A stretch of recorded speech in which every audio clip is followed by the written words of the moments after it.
Chapter 2, Dream Bold, Write It Down, and Run with Purpose. Welcome to Surgical Steel, Chapter 2. There's something powerful about a man with vision. A man who doesn't just talk about what could be, but writes it down, prays over it, and builds a plan. And runs like his life depends on it. Because, guess what? It does. In a chaotic, distracted world, clarity and plan are important. Clarity is rare, and discipline is even rarer. But God didn't call us to wander in circles. He called us to walk in purpose. And he said it plainly in Habakkuk 2, verse 2. Write down the vision and make it plain on tablets, so that a herald can run with it. This message is for the man who's been dreaming but not building, hoping but not writing, waiting but not running. It's time to flip the switch, man. Let's get to work. If you watched last week's message, you'll know that Surgical Steel wasn't born in a place of peace. It was born in a storm. It was born when I might have been at my lowest of low places. There was a season in my life when everything felt completely out of control. I was drowning in chaos, trying to keep it together with willpower and grit and just pushing through. Leading, serving, providing, but on the inside, I was dying. I was dead. Dead man walking. In that storm, God gave me something unexpected.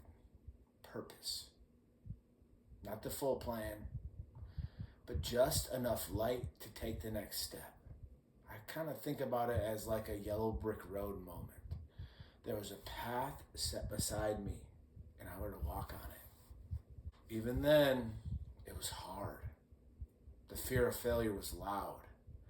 The fear of what people might think even louder. And the voice in my head said, you don't have a message worth sharing. And if I'm honest with you, that's why it took 2 years to get this off the ground. I had to continue to deal with my internal battles and get them under a plan, help order the chaos. So I know, men, baby steps first. It's a marathon, it's not a sprint. God didn't call me to be impressive or make grandiose things. He called me to be faithful and to do what he calls you to do. So I picked up a pen, wrote what he gave me, Surgical Steel, a movement of men forged by faith. And then I started to have brainstorming sessions to see what it would look like. What would it do? And then the biggest part about it, and this is kind of preaching to myself, I had to do it. Talk is cheap. It's easy to say we're going to do this and do that and have dreams and visions, but the end of the vision has to be written down and acted upon. And so the next step was I had to walk out on it. I had to be the change that I wanted to see. One disciplined, imperfect step at a time. Some of the first steps that I took, I outlined in last week's chapter. But the main important things were making sure that the things that would make me successful and step me apart from everybody else were things that I was obtaining. When I was in the military, I used to stand in a muster line every morning, right? My peers to my left, my peers to my right. And then my NCO would walk up the line, do a quick uniform inspection, and then assign us duty. What I noticed is that in the military, perception is reality. So even if it's not 100% true, that I knew that if when he went from the left guy to me to the right guy, that was my first moment of the day to control the narrative. So what did I do? Well, I studied my competition. And yes, we were together and we worked together and we were serving this country. But when it came to advancement, they were my competition. So I knew that if every day I showed up and my boots were polished, my pants were ironed, I was shaven, and I was standing at attention ready to go. And the people next to me weren't willing to even do the little bit of that, then it would set me apart. And so I started with that. I started with making sure that I controlled the first controllable of the day at work, which was what my boss thought I was ready to, if I was ready and willing to go to work and willing to put in the extra time, because polishing your boots and making sure they're ironed or making sure you're presentable, that really doesn't have anything to do with being able to do your job. But what it does show is that you're willing to put in extra work where others won't. And so my military career, with that mindset, I would steadily just get extra chances to show what I could do. And when I got to that place, I would do my best. I would work with excellence unto the Lord to show that they made the right choice. Also, I began to look at people that were in a position right above me. And I would say, what are they doing that I could take on in my sphere of work? So I would partner up with a mentor right above me. I'd ask him what his vision was, what his dream was, and I'd write it down. I'd write what he would tell me, and then I would take it and I'd put it into practice. So in 6 or 8 months, when we were going for the next evaluation cycle, they wouldn't be able to not rank me near or at the same level as the guy, the next pay grade above me, because I was already working with him, for him, and doing his job. Man, it's not rocket science. It's just about willing to dream, write it down, and run with it. Let me tell you about my favorite part of this chapter. I get to talk about someone extremely important in my life. This person inspires me on a daily basis. They keep me in line. They help me walk the straight path. They motivate me. They do everything for this family. I'm talking about my wife. Ashley is strong. She's beautiful, driven. But more than that, she's a woman with vision. When I was in the military, she spent years going wherever I went, taking care of the children when I was on multiple deployments, keeping the house in order, just doing the tasks sometimes of a husband and a mother. And so she didn't get to focus on what her passions were. But I'd say about 10 years ago, she decided to create a hobby. She decided to get into something. And when she puts her mind to something, she does it really well. So she wanted to become someone that worked out. And she was kind of just naturally beautiful. She didn't really ever work out in high school. She didn't really play a whole lot of sports. So she started from ground zero, right? But she was faithful. She had a vision in her mind. And from the very beginning, she was like, I want to do something where I sculpt my body, study nutrition, learn how to train people, and empower women all at the same time. So she started writing down these goals, writing down these steps. She started to sculpt her body. At first, she did the 20-minute videos, which are great. They're a great starting point. So she started doing those and she perfected those movements. Then she moved on to barbells and dumbbells and Olympic weights and CrossFit movements, and then a combination of functional fitness. On top of that, she started to look at nutrition. What do I put into my body and what's the outcome? How do I get from point A to point B? And then finally, she started to study to become a personal trainer. She put in a lot of work, put in a lot of effort. And now she's a certified personal trainer. She has her own training company, and she's working on being certified in nutrition. But it didn't happen overnight.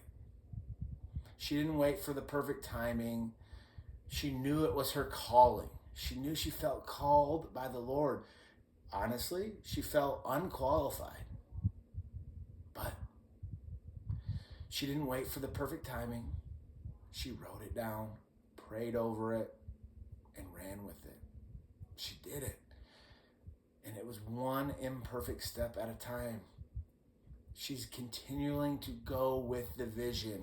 Today, she's the founder of Bodies by Ash, coaching women to become the strongest version of themselves, inside and out. And she's been very successful.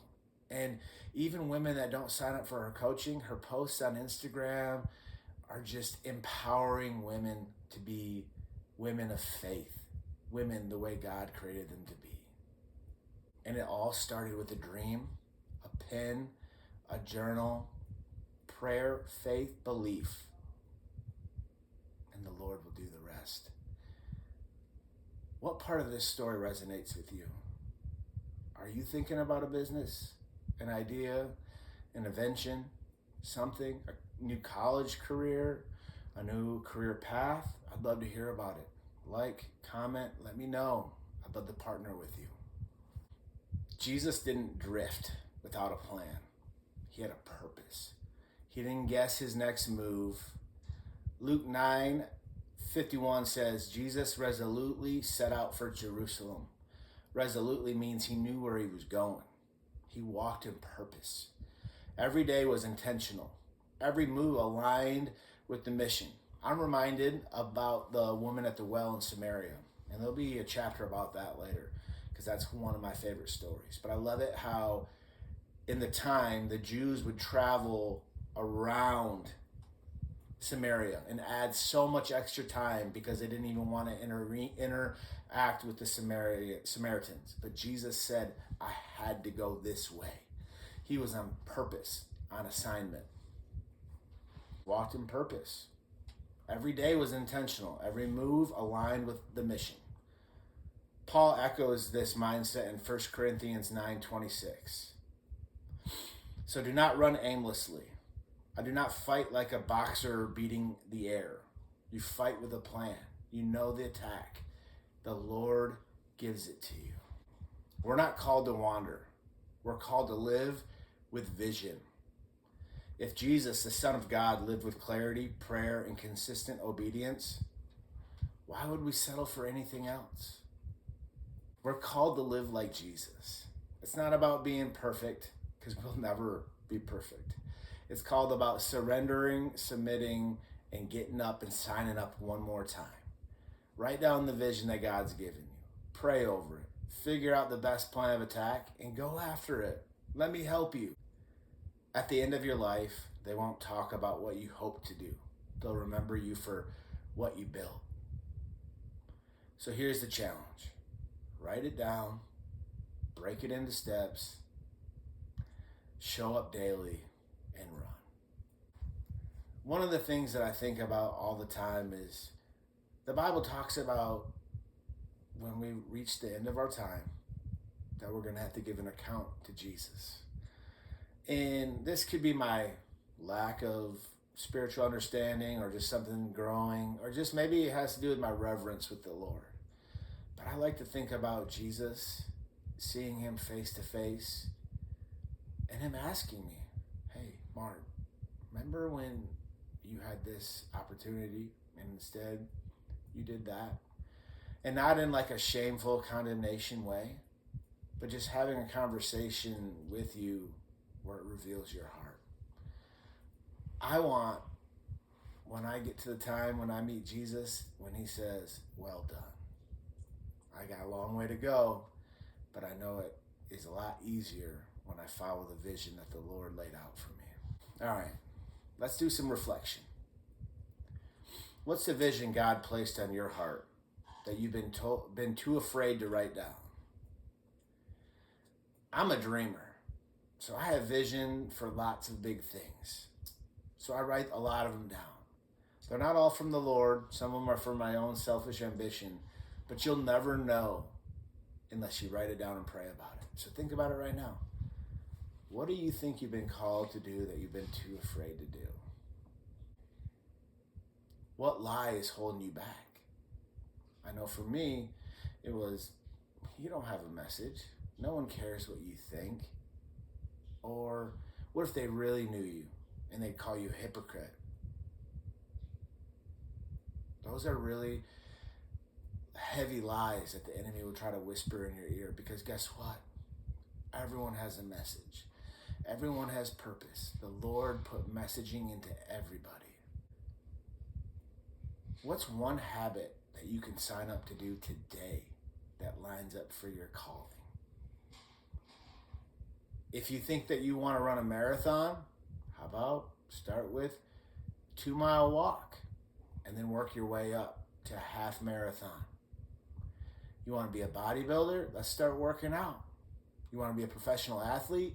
Let's start training. You want to be a preacher? Let's get in the Bible together and dissect God's word. What's a habit that'll help you get lined up to what you want to do? Does your daily routine match the man that you say you want to be? It's easy to talk about it. And talking about it's okay. We can be there for a little bit. But if we continue just to talk about things and not move forward, then we'll always be right where we're at.